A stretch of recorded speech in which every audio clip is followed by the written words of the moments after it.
Pronto, pessoal, então estamos de volta aí. Continuando, né? Como a gente está falando no nosso podcast, a segunda parte do podcast sobre a Copa do Mundo. Nós estamos falando sobre a seleção brasileira. Eu já dei meu posicionamento, como eu falei da seleção. E agora eu queria saber de você, Vitor, né? Você tem uma outra coisa, né? Que eu sei que você vai falar aí, né? A gente já conversou sobre isso. Você vai falar sobre outro erro também do Tite, né? Mas o que você vê, né, dessa avaliação da seleção brasileira nesse ponto de Copa do Mundo? Depois eu ia falar um pouquinho do futuro, mas desse ponto agora de Copa do Mundo, o que você viu aí que passou na Copa para a seleção brasileira?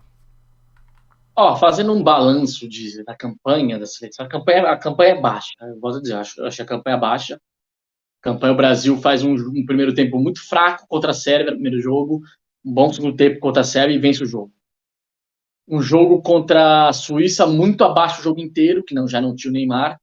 E aí, através de uma jogada até bem trabalhada ali com a entrada do Rodrigo, que entra bem, gol do Casemiro, e depois faz o segundo gol e vence a Suíça. Camarões, um jogo muito fraco inteiro, com as reservas e perde.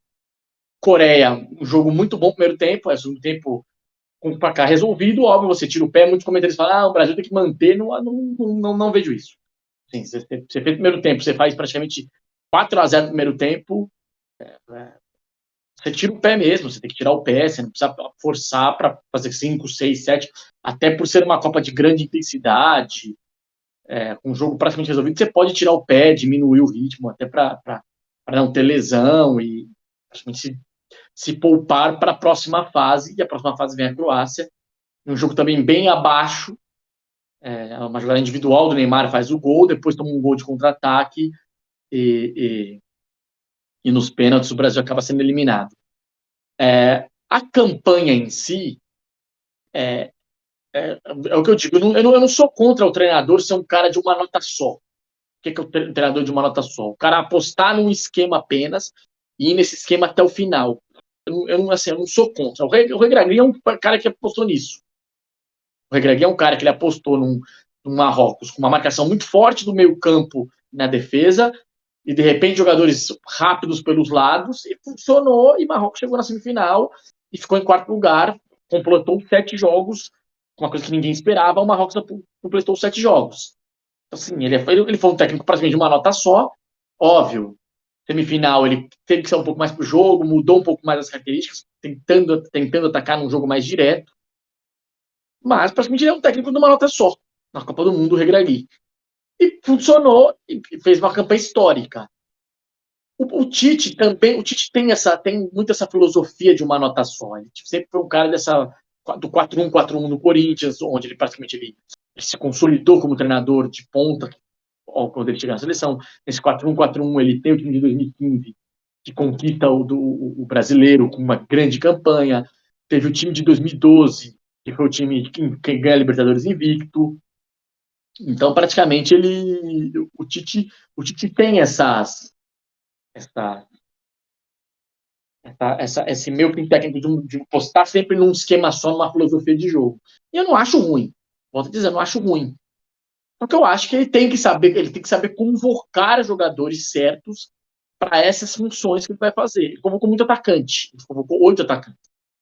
E o Brasil teve jogos, até no primeiro jogo contra a Sérvia, primeiro tempo que eu praticamente, conversando com pessoas, que a gente comentando do jogo, faltava um meia. O Neymar não é esse meia. Ele praticamente deixou o Neymar numa função livre. Eu até trabalharia com o Neymar numa função livre. Mas o Neymar, por ter essa função livre, o Neymar vinha buscar muito a bola ali no meio campo, que é uma posição do meio campo, que é uma posição que você tem que trabalhar muito rápido, muitas vezes em 2, 3 passes. Ou se você dá um drible, você fazer. Ali é uma posição que você tem que fazer o time andar. E ele não tinha esse meia. O Paquetá pode ser esse meia? Poderia. Assim, de repente, o Paquetá com o Bruno Guimarães, que eu acho que ele utilizou muito pouco o Bruno Guimarães. O Bruno Guimarães é um cara que está muito em ascensão no futebol europeu, no Newcastle. Eu acho que deveria ter jogado mais. O Everton Ribeiro, eu volto a dizer, já disse aqui num outro episódio, jogou pouco. O Everton Ribeiro jogou praticamente, se não me engano, 20 minutos do jogo contra Camarões só. Sim, e o Tite colocou só pra falar assim: não, tô te levando, você tá jogando. Cara, pouco. O Everton Ribeiro é um cara que cresceu muito, fez o Flamengo crescer muito, é um cara que fazia o time girar. O Flamengo cresce muito. A partir do o Everton Ribeiro vira um terceiro homem do meio campo, atuando com o João Gomes e Thiago Maia, ele fazia o Flamengo rodar muito.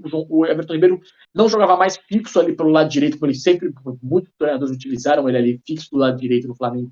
Ele começa a flutuar, começa a ser um armador, a função que ele começou ali no Curitiba, ele voltou ali quando ele, que é até a função que meio que projeta ele pro futebol, porque ele vai pro São Caetano como um meia, vai bem, mas era um meia atacante. Quando ele vai pro Curitiba, ele vê esse terceiro homem no meio campo. E vai muito bem num Curitiba, que era um Curitiba que tinha ele, e tinha o Rafinha. O Rafinha era um menino que até jogou comigo na Portuguesa. O Raul até vai lembrar, o Rafinha pequenininho, que o Rafinha Lembro. Ele jogou com a gente, 1,60 né? m, joga os dois juntos no Curitiba, Ele é da o minha Rafinha idade. aberto pelo lado direito, e o Everton Ribeiro como um terceiro homem do meio campo.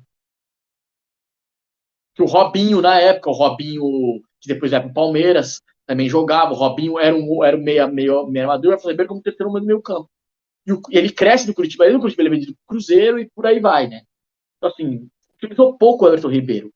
Então, assim, acho que faltou para ele alternativas de jogadores em cima da filosofia que ele apostou de jogo. Ter o Militão, ter o Danilo como lá atrás construtor, sem problema nenhum. Só que chega um determinado momento do jogo que você precisa ter um cara que constrói mais do que Militão e Danilo. E não são caras que são construtores. O Danilo hoje na Juventus, o Danilo tem um lateral de apoio, quando ele começa no Santos, e quando ele vai agora na Juventus, ele é um lateral defensivo, é até virando zagueiro. E às vezes até sendo volante ali, como primeiro volante na Juventus, do Maximiliano Allegri. Quem joga ali, quando o Allegri quer atacar, quem tá jogando de lateral é o Quadrado. Então, praticamente, o Danilo não é esse lateral construtor. Como o Alexandre também não é um lateral construtor, é um lateral de apoio ou de mais marcação na Juventus. O Militão é um zagueiro. Você teria que ter, já que você levou o Daniel Alves, eu já volto a dizer, estou contra, mas já que levou o Daniel Alves é um cara de grande técnica. O Daniel Alves está com 39 anos, mas o Daniel Alves tem técnica. A prova é que o Daniel Alves praticamente o Daniel, a volta do Daniel Alves dos 6 meses de Barcelona, 6, 7, os 5, 6 meses dele de Barcelona, cara, ele tem passes, bons jogos pelo Barcelona, fazendo gols, passes para o Alba, como construtor. Porque o Daniel Alves tem uma técnica apurada. Então o Daniel Alves teria que jogar mais. Óbvio, você tem. Pô, acho que o Brasil pegou, dos 5 adversários que o Brasil pegou na Copa, você não teve nenhum que atacou o Brasil. Nenhum. Sérvia, Suíça, Camarões, Coreia e Croácia, nenhum atacou o Brasil. Então você poderia ter o Daniel Alves jogando ali. De repente, não começando jogando, mas em determinado momento do jogo, troca. Tira o Militão, ou tira o Danilo, e bota o Daniel Alves para jogar, para você ter um cara que praticamente vai te ajudar. E o Daniel Alves é um cara que trabalha muito em 2, 3 passes. O Daniel Alves não é um cara de condução de bola ou um cara de drible. O Daniel Alves é um cara que ele trabalha no passe curto. Ele trabalha 2, 3 passes curtos para dar um passe longo, que é um cara de técnica. Ele sempre fez isso na carreira dele. Então, você poderia ter o Daniel Alves entrando por dentro, trabalhando nesse passe curto, de repente, com o volante. Pô, o Daniel Alves um passe curto com o Paquetá, com o próprio Neymar, para receber na frente, como opção, para tentar um passe mais longo para os pontas, para ter os pontas no 1 contra 1, já que o Tite levou tantos atacantes. Eu acho que ele erra em tirar o Vinícius Júnior muito cedo, já que praticamente o Vinícius Júnior não estava recompondo. Ele bota o Rodrigo, até porque o Juranovic, que o lateral foi boa Copa, o lateral da Croácia, até colocado como muitos ali para brigando com o Hakimi, como os 2 melhores laterais direitos da Copa do Mundo. Então, praticamente, colocou o Rodrigo para ter a recomposição, mas assim, eu não teria aberto mão do Vinícius Júnior assim tão cedo. O Vinícius Júnior é um cara que hoje em dia é um cara que fez uma grande Copa. Se não me engano, as estatísticas do Vinícius Júnior são dos 100% dos gols do Brasil, o Vinícius Júnior tem participação em 80%. Ou chutando pro gol, ele espalmando, ou ele dando passe. Então, assim, o Vinícius Júnior fez uma boa Copa. A primeira Copa dele, ele fez a atenção que ele tá, cara de 21 anos ainda, crescendo muito. Ou de repente, assim, depois o Rodrigo não entrava mal nos jogos. Então, assim, faltou pro o Pedro ter jogado mais também. O Richarlison não é esse cara o Richarlison não é centroavante. O Richarlison é um cara que pode jogar ali, mas o Richarlison é um cara de movimentação. Assim, jogos com adversários mais fechados, você poderia ter o Pedro mesmo ali, ficando fixo para segurar a bola. Então, assim, acho que o Tite erra um pouco nas mudanças dele em cima da própria filosofia dele. É o que eu digo. Eu não gosto desse tipo, não gosto. Eu não gosto do técnico que é o técnico de uma nota só. Técnico que adota uma filosofia e vai nessa filosofia até o final. Não sou fã de treinador assim. E tem alguns no Brasil. A maioria dos treinadores brasileiros são assim. O Tite é assim. O Fernando Diniz, que é um cara que depois já fala que está cotado para a seleção, também é assim. O, o Mano Menezes, que é um cara que foi técnico da seleção, também é assim. Técnico que adota uma postura só e vai até o final.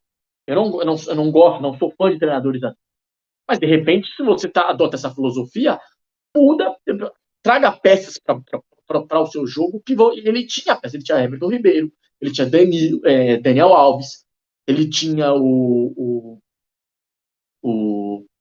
acabamos de falar aí, praticamente, o Bruno Guimarães, poderia ter jogado mais também, que é um cara que trabalha a bola, ele poderia ter segurado um pouco mais, ter trabalhado numa filosofia diferente, como ele trabalhou no jogo contra a Suíça, que funcionou, mas ele praticamente abandonou isso. O Bruno Guimarães, gol do Brasil contra a Suíça, do Casemiro. O Bruno Guimarães entra como primeiro volante, o Casemiro solta um pouco mais e aparece num volante pisando na área. O Casemiro é um cara até um cara que rouba a bola muito fácil, um cara que tem essa filosofia de marcação muito alta para roubar a bola. Então, assim, acho que faltou um pouco disso do Tite em cima da filosofia que ele adotou de laterais construtores e os pontas abertos. O Rafinha poderia ter saído, poderia ter jogado o Antony, sim, poderia, mas acho que assim, também é uma coisa muito 6 para meia dúzia. Não vejo assim uma mudança tão drástica se trocasse o Rafinha pelo Antony. Apesar do Rafinha não ter feito uma boa Copa, mas o Rafinha faz um bom jogo contra a Coreia. Assim, apesar de ter perdido o jogo, mas ele faz um bom jogo contra a Coreia. Faz um bom jogo também contra o primeiro jogo contra a Sérvia, ele fez um bom jogo. E o Antony não entra bem, quando entra. Então, assim, para mim é meio 6 por meia dúzia. Óbvio, o Antony entra bem contra a Croácia, né? Faz um bom jogo, mas para mim é muito 6 por meia dúzia nesse ponto. Assim, o Antony é um pouco mais agudo do que o Rafinha. O Rafinha às vezes constrói um pouco mais, mas muito 6 por meia dúzia. Não vejo essa mudança tão drástica no Brasil. Mas eu acho que faltou esses 3 caras jogarem mais. Daniel Alves, por ser esse lateral construtor, e o Brasil não ter enfrentado equipes que praticamente. Pô, o ponta que enfrentaria era o Perisic. O Perisic praticamente não é um ponta rápido. O Perisic é um ponta do drible. Um ponta que ele tenta o drible, é um ponta mais que vem por dentro para construir também. Então, assim, o Daniel Alves é um jogador que poderia ter um enfrentamento com o Perisic, que foi praticamente, historicamente, o jogador mais difícil que o Daniel Alves enfrentaria se tivesse jogado, foi contra a Croácia nas quartas de final. Acho que poderia ter o Daniel Alves um pouco mais jogando, poderia ter aí voltou minha câmera, desculpa, deu um problema. Isso, voltou. Poderia ter também o Bruno Guimarães jogando mais, para ter essa construção, aí você adiantaria o Paquetá, para ter o Neymar um pouco mais perto. O Neymar ali vinha buscar, atrasava muitas jogadas, então o Neymar um pouco mais perto ali da área, para ter com o Richarlison ou o Paquetá, ou até você tirar o Paquetá e ter o Bruno Guimarães com o Neymar mais próximo, até adiantar um pouco mais o posicionamento do Neymar, não o Neymar vir buscar tanto no meio campo. Acho que a gente pecou nessas filosofias de jogo dele. Que, em cima da filosofia de jogo dele, eu vejo muito isso. O Everton Ribeiro é um cara construtor. Poderia adiantar o Neymar, ter o Neymar mais próximo ali, até o Neymar, de repente, funcionar no falso 9 num jogo, e que ele até a escalação que até imaginavam no primeiro jogo, né? Que seria às vezes o Richarlison aberto na esquerda, com cogitaram algumas vezes o Neymar de falso 9, com o Paquetá no meio, e o Richarlison aberto na esquerda. Cogitaram essa escalação. E acabou não tendo. A Vinícius Júnior, o Paquetá sendo recuado para segundo homem de meio campo. Assim, a Tite, em cima da filosofia dele, ele poderia ter usado mais outros jogadores. Mais. Martinelli sai bem da Copa, sai grande, volta ao Arsenal também bem. Assim, é um jogador para futuro de seleção. Vinícius Júnior bem. Acho que assim, a seleção tem grandes nomes que vão se consolidar mais no futebol europeu. Antony, Vinícius Júnior, Martinelli, Rodrigo, tem outros para surgir aí. Então, assim, vamos ver quem vai ser o técnico da seleção, que a gente vai até comentar sobre isso. Quem pode ser o próximo técnico da seleção. Realmente, né? É como você falou, né? Você trouxe a questão das alternativas dentro do sistema, né? Mas tudo continua vendo, né? Uma palavrinha, né? Que é a alteração, né? Precisava alterar alguma coisa, né? Precisava ter, estar preparado para essa situação específica, que foi o que ele falou que ele estaria e ele, o Tite não mostrou estar preparado para essa situação, né? Não por culpa dele, talvez ele não imaginasse isso, mas isso é previsível. Né? Você tem que ter a resposta, né? Você tem que ver a Copa do Mundo, né?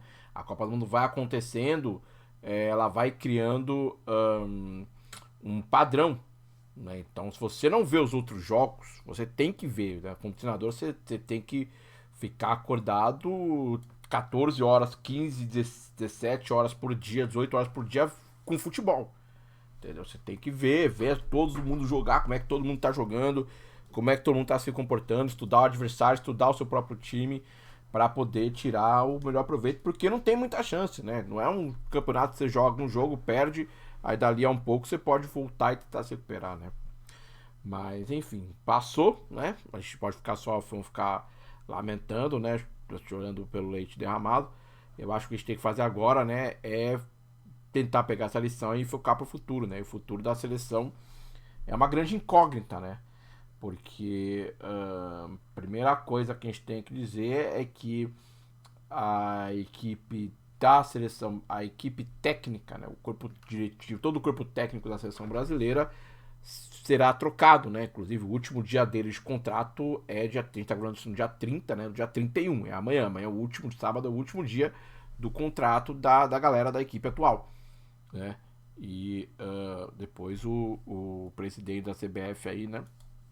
Ele até, né, comprometido com a causa da seleção brasileira, né? Parece ser uma pessoa comprometida, vai montar a equipe dele para aí, partir daí, você traçar a ideia também, né? Junto com a equipe, traçar a ideia do novo treinador da seleção brasileira. E aí é a grande polêmica, né? Muita gente tá falando novo treinador, novo técnico da seleção brasileira. Eu não considero só isso, né? Eu acho que tem também que considerar o novo diretor, né? A nova equipe que vai trabalhar, porque, né? Cada vez mais a gente vê essa necessidade de uma boa relação entre o treinador da seleção e o seu membro diretivo, né? Sua comissão técnica, mais precisamente o diretor de futebol ali, né? Então a gente não sabe o que esperar disso. Há uma dúvida, né? Acho que há uma tendência muito grande, nunca existiu tão forte nessa tendência, uma tendência muito grande para o treinador estrangeiro assumir a seleção brasileira, ainda mais porque talvez se o Brasil tivesse vencido essa Copa, a urgência seria muito menor, porque a gente traz o título, entendeu? É mais, você trabalha até com um pouco mais de tranquilidade, mas a urgência da conquista, né? A gente vai para a próxima Copa, a gente vai chegar em 24 anos, né? Sem Copa do Mundo, que é o mesmo tempo da última conquista, né? Desculpa, da conquista 70 para 94, né? Que também o Brasil também levou 24 anos. E também com momentos que o Brasil teve chance de vencer, né? Talvez nunca chegou tão perto como na última Copa. Então isso é um desempenho animador para a próxima. O Vitor falou aí, né? Os jogadores. Mas tudo isso passa pelo comando técnico da seleção brasileira, comando diretivo, comando técnico, né? E a tendência, a gente tem alguns nomes, né? Claro que correu muito forte o nome do Zidane, mas parece que o nome do Zidane tipo, não é tão assim ainda, né? Não se sabe muito bem, mas tem o nome do Zidane, com o nome do Ancelotti também, correu o nome dele, né? São dois treinadores de alta patente do futebol europeu, e aí você, para contratar treinadores desse porte, você precisa desembolsar um valor maior. A CBF tem esse dinheiro, tentou o Guardiola também, né? Se voltar um pouco, né? Também tentou passar pelo Guardiola, né? Então a CBF, assim, o comprometimento da CBF é aparentemente para um treinador estrangeiro. Talvez Abel Ferreira, né, se fosse vamos buscar um treinador do Brasil. O melhor treinador brasileiro é um estrangeiro também, né? Abel Ferreira, né, também é um treinador cogitado, mas também tem a questão financeira, de novo, né? Esbarra, tem que pagar um salário maior do que o Palmeiras paga, e o Palmeiras paga uma fortuna, se não me engano, são 5 milhões de reais, um negócio muito alto, absurdo. O Palmeiras paga pelo Abel Ferreira. Então, também teria Ah, que não chega a isso, não. não chega a isso, né? Então, mas é um valor muito alto. A CBF também teria que buscar, teria que superar o Ah, que o tá nos padrões da CBF, o Abel então. Ferreira, o salário. Isso, então. Aí teria que buscar exatamente atender essa demanda aí, coisa que a CBF tem condição de fazer, né? Eu vejo assim que é o momento que assim que o futebol, e eu falo futebol brasileiro, né? ele gira, assim como todas as outras seleções, não importa, fora do continente europeu, todas giram em torno do que acontece na Europa, né? Não tem como. Os jogadores vão jogar na Europa, eles amadurecem na Europa, eles se tornam jogadores na Europa. O que antes era a referência, né, do futebol, que era o estilo, a tática, as ideias do futebol brasileiro, hoje elas foram depois adaptadas, estudadas, desenvolvidas agora pelos treinadores que trabalham na Europa. É normal, porque é a globalização do esporte, o esporte cresce, então outras pessoas começam também a aprender, estudar também. Então você tem bons treinadores em várias seleções. Por exemplo, o Marrocos aí, né? Apresentou um treinador com um cara estudou, o cara aprendeu, o cara é um estudioso, o cara tem um conhecimento legal, o cara tem uma boa visão, ele vira um bom treinador. Isso é inegável, entendeu? Então acho que cai um pouco por terra. A globalização do esporte também está aí nesse ponto, né? Cai por terra, então você tem equipes de vários locais do mundo hoje com condições, né? O que vai alimentar ainda mais o nível, vai aumentar ainda mais o nível de dificuldade de uma competição de seleções, né? Então, talvez realmente o Brasil tenha que buscar, eu acho que o Brasil precisa buscar, até porque o treinador da seleção impacta dentro do que acontece dentro do futebol nacional e vice-versa. O que acontece dentro do futebol nacional impacta o futebol europeu. Você tem muitos técnicos estrangeiros não contratados, a gente falou, né, disso no começo, né? No episódio do podcast, lá no começo, a gente falou sobre.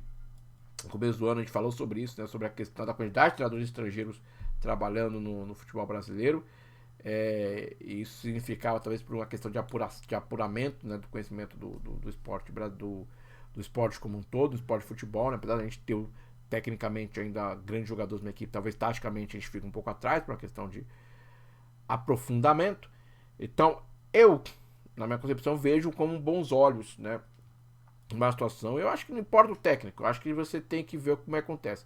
E se fosse para ser alguém, talvez o Zidane fosse uma boa opção. Por quê? Porque o Zidane é um nome muito forte, não só para nós brasileiros, porque é um cara que, assim, talvez um dos grandes atletas do esporte do final dos anos 90 e início dos anos 2000, né? É um jogador que é histórico para o país dele, para a França. É um jogador histórico para um time que mais, talvez hoje, o time que melhor recebe brasileiros, que é o Real Madrid. Ele é uma pessoa também histórica nesse ponto. Então ele sabe trabalhar com brasileiros, ele sabe trabalhar, ele sabe da grandeza de ser um homem grande dentro do país, e ele teria o respeito, assim, ele teria aquela força para poder impor mudanças, impor medidas dentro do futebol brasileiro. Então ele precisa de um nome que faça isso. Não basta só você trazer um bom técnico, você tem que trazer um cara que impõe a mudança. Abel Ferreira é um cara de bater de frente, de brigar, de buscar, de pessoas assim também. Então esse perfil também envolve, eu acho, o perfil técnico da seleção brasileira, e não só perfil tático, né, mas também perfil também de pessoa. Então, o Ancelotti mesmo também, né, um nome respeitadíssimo, né, o próprio Tite é um fã, é um admirador, né, um fã também do Ancelotti, né? Mas acho que não deve rolar. Então eu vejo com bons olhos, ou, né, se fosse o caso, né, que o Vitor falou, né, a possibilidade do Fernando Diniz, né, muito forte, eu vejo também para tentar algo completamente diferente, né? Entre aspas, né? Porque o que o Fernando Diniz faz, por exemplo, a gente viu o Marrocos fazer, né? O foco de uma superioridade numérica em um lado do campo, né, com jogadores, foi algo que é uma tática utilizada por Marrocos, né, até muito bem utilizada durante a Copa do Mundo. Então não seria assim o primeiro técnico que traria algo diferente, mas estaria algo interessante. A gente veria como é que esse sistema funcionaria na seleção brasileira para um treinador, talvez, se fosse brasileiro, na minha concepção, você teria que, só que seria uma situação assim, que você bota uma pressão gigantesca em cima dele, e você tem que deixar o Fernando Diniz. Então tem que ter alguém para absorver essa pressão. Aí precisa ter um diretor que tem esse perfil de absorver a pressão, de blindar o treinador para poder deixar o Fernandinho desenvolver o trabalho dele e ter a liberdade de fazer o que ele pensar que é melhor para o time, independentemente do que porque o Fernandinho vai ter que impor o sistema dele, as ideias dele, e pode ser que nem todo mundo absorva tão bem as ideias dele, né? Como a gente já viu outras situações, né? Quando ele trabalhou nas equipes que ele trabalhou. Então eu vejo, né, para poder fechar esse ponto aqui, né, o Victor falar, eu vejo o Zidane com um bom nome. Acho que o Ancelotti está um pouco longe, mas seria também um nome muito legal, até mais interessante que o Zidane na minha concepção. Ou se você for para optar por um técnico brasileiro, eu vejo o Fernando Diniz talvez o único assim, para você tentar algo diferente. Só que você precisa de um diretor, um combo aí com um diretor que blindasse, alguém com um nome muito forte, né, para blindar, e para brigar, enfim, para ser um cara realmente para poder ser alguém de movimentação ali na seleção brasileira e protegeu o treinador.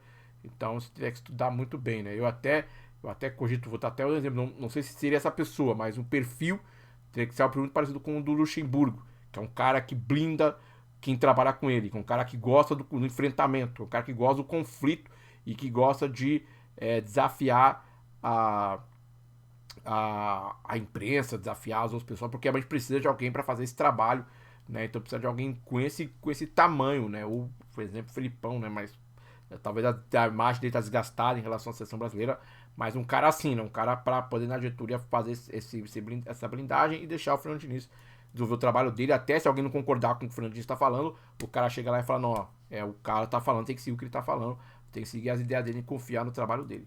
O que você vê então, Vitor, dessa ideia? Né? O futuro da seleção brasileira, que hoje é completamente, hoje, nesse dia, né, 30 de dezembro, é completamente nebuloso, ninguém tem sequer ideia do que pode acontecer, tá tudo na cabeça do. É o Caboclo, né? Que é o presidente da CBF, tá tudo na cabeça dele lá. Não, pô. Não é Caboclo. Edinaldo. Dinaldo, isso, Dinaldo, então, Dinaldo, tá na cabeça dele lá. Ninguém sabe, isso é bom. É bom porque do que ele tá pensando, não deixa vazar nada, quando ele lançar, aí protege o cara que vai trabalhar a partir de agora, né? Acabou foi o outro, né? O que deu os rolos todo lá. Lembrei. Então vamos lá, o que você acha que você vê dessa situação aí da CBF aí? Não, eu vejo. Tem algumas arestas aí para você fechar. Primeiro, o diretor de eleições provavelmente deve ser o André Santos, né? Tem uma informação que eu já tinha dito isso para você há muito tempo. Tive com o Andrés uns tempos atrás, ele já tinha comentado comigo. Depois de algumas conversas que a gente teve ali, ele praticamente comentou que provavelmente deve ser o diretor de seleções. Ele esteve na Copa, né, acompanhando a seleção, lá no Catar. Comentaram que até poderia ser que é o vice-presidente do Flamengo, né, isso que o Marcos Braz teria sido cogitado, mas o Marcos Braz praticamente... Até porque o Marcos Braz faz um grande trabalho no Flamengo, tá? Apesar do Marcos Braz pegar o Flamengo hoje rico, mas o Marcos Braz é um cara que ele também estava em 2009, né? Ele era diretor em 2009, no título do Adriano. Ele é um cara que sempre foi um diretor muito, muito bem ativo do Flamengo ali com grandes contratações. E esse ano ele também trouxe grandes contratações do Flamengo e o Flamengo caminha muito bem na mão dele ali. Foi cogitado, mas ele praticamente não deve ser mesmo o André Sanches de volta à seleção, já teve na seleção, na época que era humano, foram os vice-campeões das Olimpíadas, né, perdendo na final para o México, para quem não se lembra. Tinha Neymar, um time que foi medalha de prata ali antes do ouro olímpico no Brasil. Então o Andrés provavelmente deva ser o diretor de seleções, e o Andrés é um cara que não gosta de treinador estrangeiro. O Andrés ele é meio reticente a treinador estrangeiro, ele defende muito treinadores brasileiros. Ele tem muito. Ele praticamente cita três grandes treinadores, sempre citou três grandes treinadores brasileiros: Renato Gaúcho, o Fernando Diniz e o Rogério Ceni. Gosta muito do Rogério Ceni, mas não sei se o Rogério hoje estaria em pauta. Se for o Talvez. Andrés, mas o Andrés é um cara que Talvez. gosta muito do Rogério Aí Ceni. aquela história, talvez tivesse vencido a Copa Sul-Americana, talvez fosse uma situação até diferente pro Rogério, né? Mas o Rogério é um cara que, assim, o Rogério é um cara que ele tem mais títulos do que tempo de carreira. Então isso pesa muito a favor dele, né? Ele é um cara que ele faz. Tirando praticamente ali o que a gente volta a dizer, o Cruzeiro, a passagem dele do Cruzeiro, ele foi uma passagem ruim.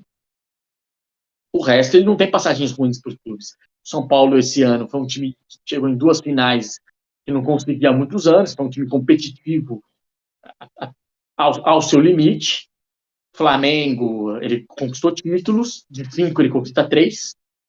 E o Fortaleza foi o grande trabalho autoral dele, onde ele praticamente vence a Série B, vence a Copa do Nordeste, fez a Série B pelo Cruzeiro, pelo Fortaleza, né? Onde o Fortaleza era tido para brigar para não cair. O Fortaleza acabou de subir da Série C para a Série B e era tido para brigar para não cair, ele ganha a Série B, né?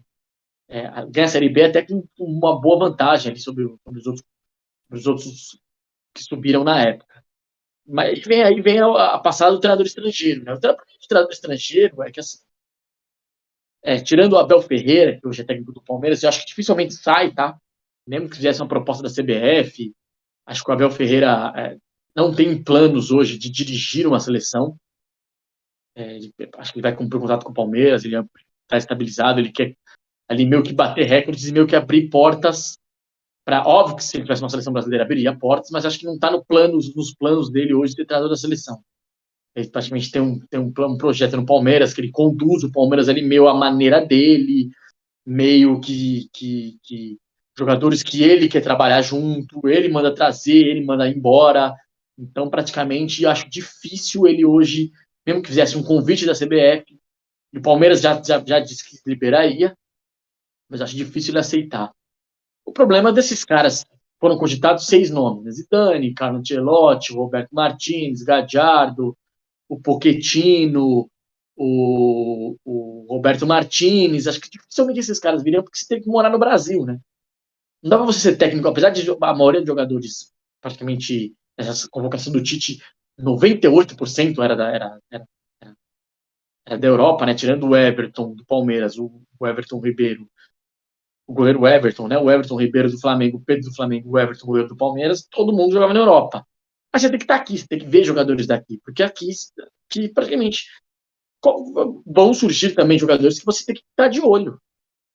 E você tem que estar no Brasil acompanhando, você tem que ter reuniões diárias com a CBF. E não posso morar na Europa e ter reunião via Skype, via internet. Eu acho que assim, eu não acho que a CBF aceitaria isso. Acho que a CBF você teria que estar aqui para estar conversando direto com o diretor de seleções, que vai ser o Andrés, com o presidente Edinaldo, com outros membros também, que praticamente você tem um grupo de scout que está sempre analisando os jogos, porque assim, hoje o futebol você não trabalha sozinho, você trabalha com um grupo de scouts, que é pessoas que vão assistir jogos, como o Tite tinha, né? O Tite tinha até o Fernando Lázaro, que é o cara que hoje é técnico do Corinthians, é um cara que seria analista de desempenho do Tite, e foi um tempo né, nesse desempenho, acompanhava jogos, não todo mas outros clubes, tinha táticas de jogadores. Então, assim, esse é meio complicado. Não sei se esses caras viriam para o Brasil para, de repente, dirigir seleções, ter que estar no Brasil para acompanhar os clubes. Então, assim, é meio complicado esse ponto. Você ter esses caras no Brasil para acompanhar. Então, assim, é uma dúvida, é uma incógnita para você saber se esses caras vão estar ou não no Brasil para comandar as equipes. Então, assim, para comandar a seleção. Ele está aqui no Brasil, morando no Rio, em São Paulo, e acompanhando os jogadores que estão aqui. Então, isso é um obstáculo para a CBF. Porque esses caras, não sei se esses caras viriam. Não sei se esses caras trocariam toda essa tranquilidade que você tem na Europa, uma vez estabilizada na Europa, para de repente vir morar no Rio de Janeiro, ou em São Paulo, mas principalmente no Rio, porque é onde é a sede da CBF, tendo que sair de segurança, tendo que ser escoltado a todo momento. Então, assim, é complicado. Você tem, desse ponto, você tem o Jorge Jesus, que é um cara que tem na Partida do Rio, conhece, mas é um cara que não está nos planos, pelo que eu soube, é um cara que foi cogitado, mas meio que ficou para trás. Assim, até por estar empregado hoje em dia, tá no Fenerbahçe, tem uma multa, e o Fenerbahçe já teve uma proposta de renovação para ele, provavelmente pode ser que ele fique. Então, assim, você tem que esperar até março, acho que a CBF, até maio, né? Março não, maio, que é onde termina a temporada europeia. Então, não sei se a CBF vai esperar tanto tempo assim para ter um cara. Os nomes cogitados são nomes que estão desempregados, né? Que é o Tuchel, que foi do Chelsea, Zidane, que ainda pode ser treinador da França, Roberto Martins, que acabou de sair da seleção da Bélgica, o Gadiardo e o Pochettino são argentinos, mas estão desempregados. O Gadiardo acabou de sair do River, e o Pochettino, que está desempregado, que era do PSG, e o Rafa Martins, né? O Rafa Benítez, desculpa, que foi treinador do último clube dele, foi o Everton, na Inglaterra, e também está desempregado. Assim, o espanhol, o Rafa Benítez. Então são esses caras, né? São nomes cogitados para a seleção brasileira, mas todos desempregados. É uma coisa que você poderia assumir no ato. Você convida o cara aceita, o cara assume no ato. Você não precisa esperar até maio. Então, por isso que tá assim, cogitaram o Pellegrini, né? O treinador do Betis, também está empregado, tem contrato. Apesar da multa não ser uma multa tão alta, mas não sei se a CBF está também a fim de pagar para um treinador estrangeiro assim. E aí você vê os brasileiros, Diniz, cogitado, Diniz hoje é o principal nome, Dorival, um pouco menos, até que saiu do Flamengo, apesar do Flamengo um trabalho recente, cogitado mais o Diniz. Então, assim, depende muito do Andrés. Acho que assim, o Andrés não gosta, não é um cara que não gosta, treinador estrangeiro. Você acha que o Mano Menezes ainda tá na pinta ainda aí? Sim, tem o Mano Menezes nesse ponto. Toda vez que ele foi treinador do Corinthians, não teve treinador estrangeiro. Corinthians nunca teve treinador estrangeiro na mão do Tite, na mão do Andrés, quando ele foi presidente. Sempre treinadores brasileiros. Então, tem que esperar um pouco. Acho que tem que esperar um pouco.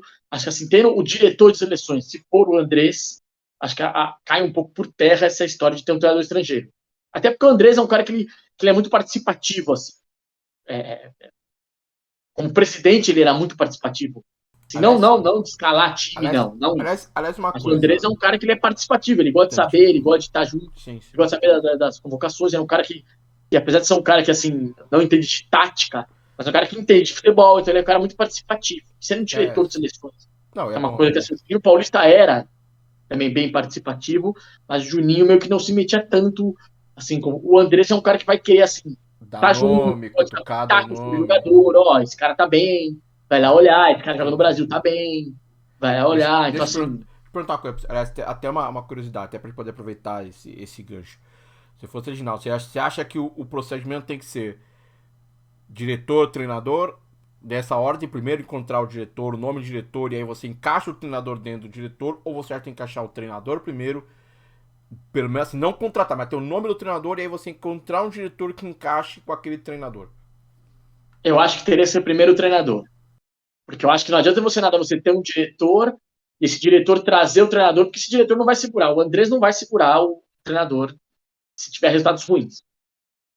É fato. Treinador, se o Andrés, você traz o Andrés, traz um brasileiro, o Andrés não vai bater no peito e segurar se o presidente da CBF começar a ter pressão externa, o presidente da CBF tiver que demitir. Não vai segurar. Sim, não vai segurar.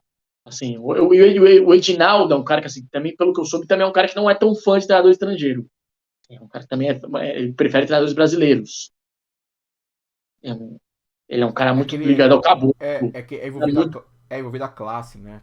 Também tem toda a classe, tem que lembrar que tem toda uma então, classe assim, de pessoas mas eu envolvidas acho que você ali, né? deve ter o treinador primeiro, e aí o treinador, aí você traz esse diretor, porque eu acho que aí seria mais fácil. Porque não adianta nada você ter um diretor, porque assim o treinador precisa se bancar. E se o diretor cai os dois juntos. Entendeu? Aí cai os dois juntos.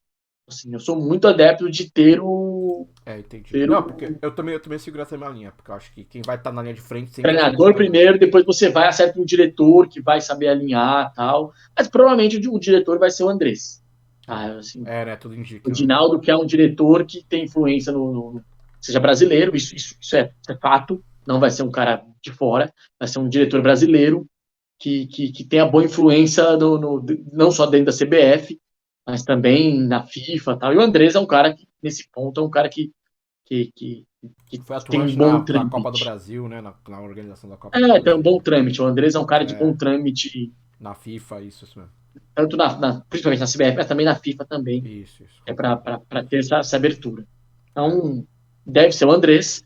E eu volto a dizer, aí vai ter uma conversa Andrés e Edinaldo, e aí o Andrés é um cara que é não radical, você que ele é radical, totalmente contra.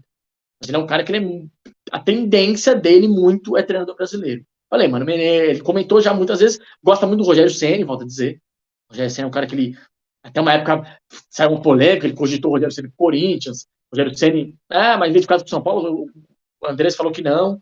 Assim, ele gosta muito do Rogério Ceni, mas comentou também sobre Diniz e, e, e Renato Gaúcho, e disse muito, e ele é muito fã e ele sempre disse isso. Para começar um trabalho, um cara que, assim, para fazer um trabalho de montagem, ele gosta muito do Mano. Ele até disse isso, até comparando entre Mano e Tite, mais. Assim, para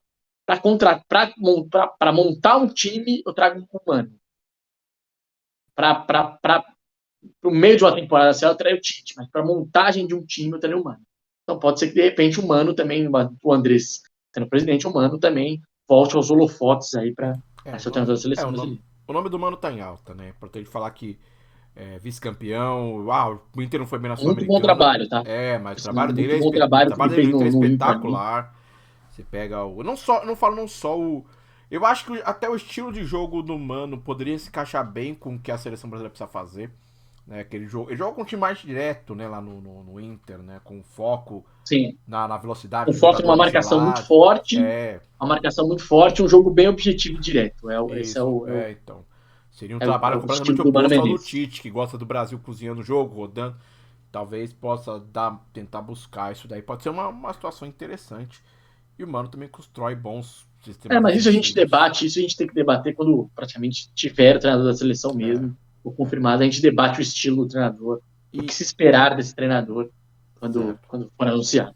E aproveitando essa situação de seleção, só pra gente pegar um último gancho, não sei como é que você tá. Você tá com tempo aí ou você quer que deixe o último gancho mais pra. Não, pode falar. Tá. Jogadores. A gente falou de treinador, eu vou falar de jogadores da seleção. O que você espera aí desse futuro? Porque a gente falou aí, né? A gente tem jogadores.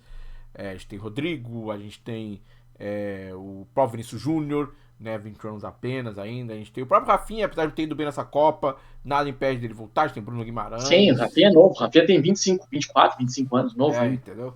É, são jogadores Não, que tem muitos, assim, pontas. O Brasil, ponta não falta. O Brasil tem, vou te dar exemplo, vou te dar nomes que nem tiveram na Copa, que são pontas. Você tem o PP no Porto, que é um ponta que tá indo bem. O Gabriel Veron chegou agora, ponta do Palmeiras, tá no Porto. Você tem um cara que tá no Porto, pouco falado, que é o Galeno. Até a Portugal está tentando puxar o Galeno para a seleção, mas o Galeno é um cara que está muito bem no Porto, tem 25 anos. Você tem o Luiz Henrique, que chegou no Betis, começa a se desenvolver, está indo bem. Bom, o que não falta para o Brasil são caras de lado de campo. Você tem o David Neres, muito bem no Benfica, está com 25 anos apenas. É um cara que já teve na seleção brasileira, pode voltar ao radar. Tem muitos nomes, assim, são caras que nem foram. Matheus que. Cunha, agora na Premier League, no Wolverhampton, que é um centroavante, Aham. pode voltar a ter o seu nome cogitado. Você tem grandes nomes ainda A gente tem a para solidificação de brigar algum. por ponta. A gente tem a Você tem que solidificação de tentar, algum. você tem, assim, eu tenho muita esperança do Scarpa, Isso. quero muito ver o Scarpa na Premier League, eu acho que é um cara que se ele conseguir manter o nível e até se desenvolver um pouco a mais do que ele estava no Palmeiras, para mim é um cara que tem grande chance de estar na seleção, é um cara de 28 anos, a próxima Copa vai estar com 32, apenas 31, 32, numa idade boa para a Copa do Mundo, estando na Europa, mesmo sendo um time que briga para não cair, que é o Nottingham Forest, mas eu acho que esse cara é um cara que tem muita técnica, um cara que tem grandes. Tem todos os requisitos que o futebol Isso. pede, o Scarpa tem, que é drible, que é passe, que é bater na bola, Bem que é desenvolvido na base, né? movimentação. Foi bem desenvolvido na Então, base, né? assim, o Scarpa é um cara que eu espero o desenvolvimento dele. Tem mais ou menos esse. Aí você tem Militão, que praticamente Militão, Marquinhos e Bremer, que devem continuar, são novos. Você tem surgimentos do Gabriel Magalhães ali no Arsenal, que não foi, deve brigar muito para ir para a Copa. E tem outros zagueiros que devem surgir. O próprio zagueiro da Roma, que não foi, que foi convocado na última hora, e fugiu o nome agora, é um bom zagueiro. Me fugiu o nome agora, que é o Peraí, que eu vejo aqui. zagueiro da Roma, que joga na Roma direto com o Mourinho, titular absoluto, é um cara que deve jogar pelo Brasil. Você tem outros zagueiros, tem o Nino, tem o Fluminense, você tem O Ibanez, que é São Paulo, Ibanez, né? São Paulo, né? Formado. Ibanez. Então, assim, você tem grandes nomes ainda surgindo no futebol brasileiro. Tem outros nomes que vão surgir nesse meio tempo. O futebol brasileiro tem muitos nomes. Você tem o Robert Renan, que acaba de ir pro Zenit, é um cara que eu espero muito. Porque a guerra não vai durar a vida inteira. Uma hora a guerra vai parar, o Zenit vai voltar a jogar Champions. O Robert Renan é um cara de muito alto nível, vai estar na seleção sub-20. Tem muitos jogadores, Vitor Roque, Hendrick, que o Hendrick acaba de se vir para a Europa, o Vitor Roque, que logo também não deve ficar no Atlético Paranaense, que é um cara que é um centroavante de área, Marcos Leonardo, no Santos, o Ângelo, do Santos também logo deve ser vendido, o cara de 17 anos, que no Castle já tentou, não foi vendido. Tem muitos meninos ainda para assim, a safra da seleção é muito boa. A Neymar, você acha próxima que volta? volta. Eu mudaria o posicionamento, tá? Eu utilizaria o Neymar muito parecido como o Messi jogou na seleção. O Neymar bem avançado, ali como o último, meio que descansando, uma seleção diferente. Mas o Neymar, com certeza, 34 anos, ainda vai estar, Ele provavelmente vai seria. estar no PSG ainda. Seria o O primeiro Neymar, para mim, jogador. ainda Seria o primeiro jogador. eu teria, sim, é um cara muito alto nível ainda. Teria, sim, o Neymar. Não nessa função que o Tite utilizou. E o que ele joga até hoje no PSG, ali meio que acho que vai mudar até essa função com a volta do Messi. Ele seria o primeiro jogador número 10 do Brasil em 4 Copas. Se for 10, deve ser 10. Se for vai ser o 10 também. Seria o primeiro jogador Sim. 10 em 4 Mas eu Copas. Né? teria sim o Neymar, com certeza teria o Neymar Você acha no que ele próximo sofreu. ciclo, Você acha que sim. ele acaba sendo. Sofreu, foi muito alvo aí, talvez, de crítica aí do pessoal. Porque eu acho que, apesar de tudo, ele fez o que dava, né? Talvez ele fora um pouco do estilo dele, Não, mas. ele praticamente faz o primeiro jogo abaixo, tem uma lesão e faz um bom jogo contra a Coreia, um bom jogo contra a Coreia. Um jogo abaixo contra a Croácia, mas tira o. Ele é o cara daquele lance. É um exemplo do que você pode até dizer do Messi. Assim, o Messi contra o México, o Messi não faz um grande jogo, mas o Messi faz o gol ali que meio que desabrocha contra o México. O Neymar é aquilo, é isso. Não no mesmo nível que Messi e Cristiano Ronaldo, mas é o Messi. O próprio Cristiano Ronaldo faz um jogo abaixo, no primeiro jogo contra a Gana, mas aí ele sofre um pênalti, faz um gol e desabrocha o jogo contra a Gana. É o que eu teria do Neymar. Teria sim o Neymar, com certeza. Acho que o Brasil vai sofrer um pouco em laterais. O Brasil não tem uma safra tão grande de laterais.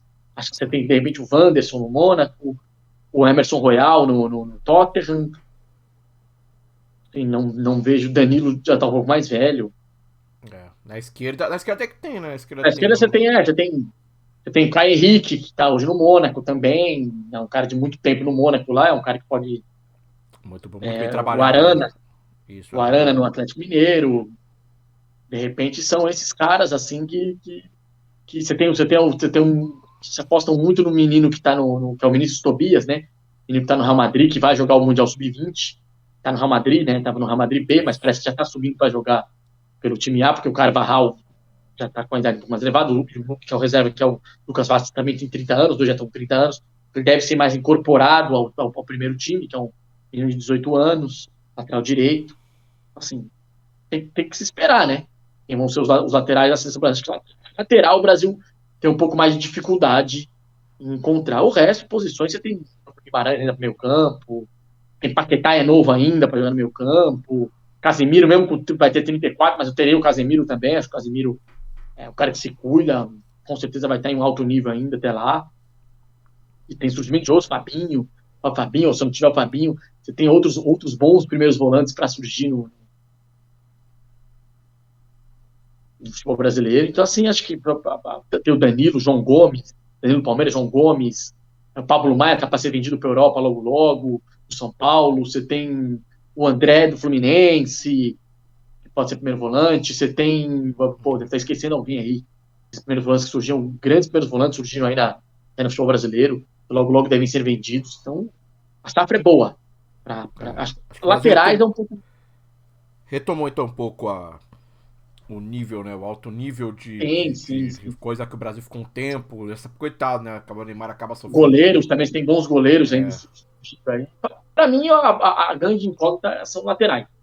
Laterais, para mim, eu acho que praticamente teve Danilo, que já está com 30 anos, Alexandre com 30, o Alex Telles com 30 também, chegando a 30. Então, praticamente os três não. É uma dúvida se estarão, acho que provavelmente não.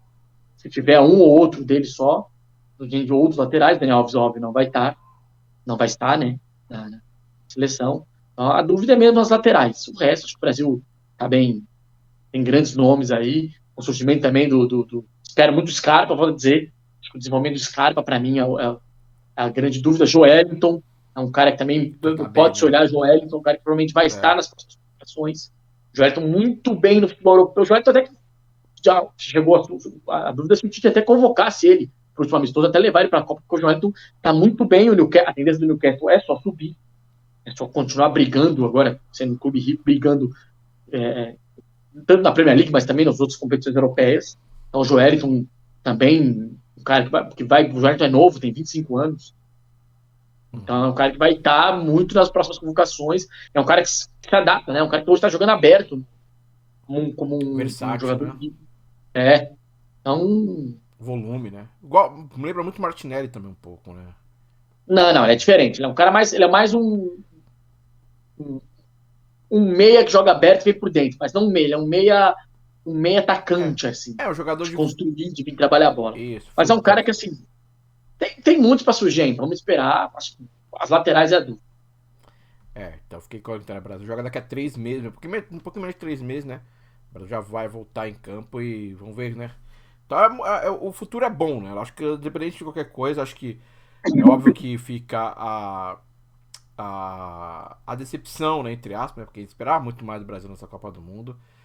Mas o bom é que assim, você olha pra frente, né? E você, se você esquecer, ó, você vai esquecer o que aconteceu, né? Você vai pegar as lições do passado e se você olhar pra frente, as possibilidades são muito grandes, né?